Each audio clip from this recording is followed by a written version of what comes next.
Hi, ഇന്ന് നമുക്ക് ഒരു പയറ് മെഴുക്ക് പുരട്ടിയുടെ റെസിപ്പി നോക്കാം.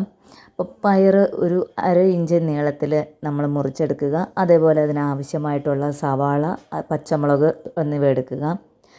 ചട്ടി ചൂടായതിന് ശേഷം എണ്ണയൊഴിച്ചിട്ട് അതിലേക്ക് നമ്മൾ ഈ അരിഞ്ഞു വെച്ചിരിക്കുന്ന പയറും മുളകും സവാളയും കൂടെ നമ്മൾ ഇട്ട് കൊടുക്കുന്നു. അതിനുശേഷം അതിനാവശ്യത്തിനുള്ള ഉപ്പും കൂടി ചേർത്ത് കുറച്ച് മഞ്ഞൾപ്പൊടിയും കൂടി ചേർത്തിട്ട് നന്നായി മിക്സ് ചെയ്ത് ലോ ഫ്ലെയിമിൽ വെച്ച് അടച്ചു വെച്ച് നമുക്ക് കുക്ക് ചെയ്യാം.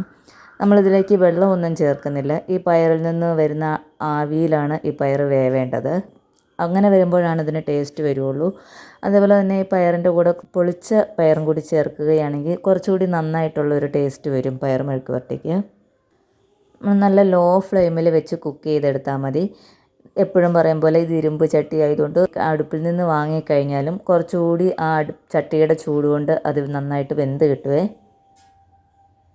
അപ്പോൾ ഇതാണ് നമ്മളുടെ പയറ് മെഴുക്ക് പുരട്ടി. കാണാൻ തന്നെ നല്ല രസമില്ലേ?